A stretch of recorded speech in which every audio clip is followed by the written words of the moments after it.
naman po tayo ng update sa isa sa probinsya ng Aurora kung saan naglandfall ang bagyo kahapon.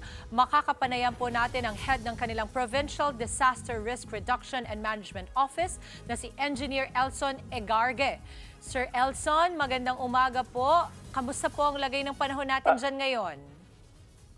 Ay, magandang umaga po, Ma'am Dipol. Sa panahon po, okay na po. Sumikat na po si Haring Araw. Okay. Sir, gaano naman karami na po ang lumikas ngayon dahil sa pananalasa ng bagyong Nika? Nagtala po kami ng 8,028 families, total of 22,160 na individual po.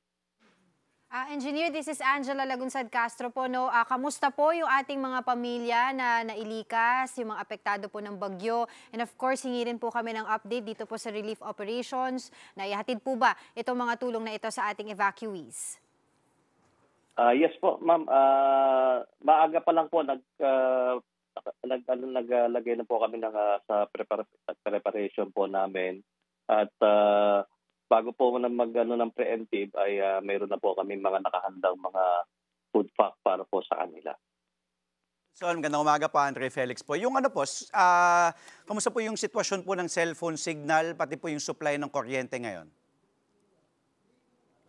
Ngayon po, okay na siya. Nagkaroon lang po ng problema sa Globe, sa cell site po sa bayan po ng Dilasag at saka sa Kasiguran po. Kasi nagkaroon po ng yung pagdaan po ni Bagyong Nika kahapon. Engineer Elson, dimples po muli, may mga kalsada po ba na hindi madaanan dahil po sa bagyo? At kamusta po ang clearing operations natin dyan? Sa ngayon po, okay naman na po. At ongoing po yung clearing, dahil kahapon po talagang may mga ilan-ilan pong daanan papunta po ng Dilasag.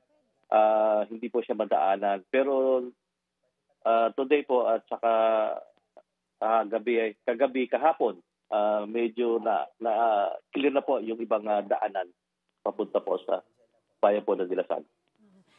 Engineer, kasi alam naman po natin na meron pa pong bagyo na inaasahan po tayo na nasa area of responsibility natin. Ano po ba yung mga hakbang na ginagawa natin? May plano po ba na pauwiin pa yung ating mga evacuees sa kanilang mga bahay o stay na lang po muna sila sa evacuation centers? Yung talaga pong na-damage po, yung kanilang kabahayan ay pina-stay po muna sa evacuation. Yung mga okay naman po na pwede na siyang umuwi ay pinauwi na po. Maraming salamat po, our head ng Aurora PDRRMO Engineer Elson Egarge. Mga kapatid, Dimples Romana po, kumpletuhin ang inyong umaga ng mga kwentong puno ng inspirasyon. Salubungin po ang bawat araw ng may ngiti at pag-asa. Kaya't mag-subscribe na po at mag-follow na sa aming social media pages ng News 5.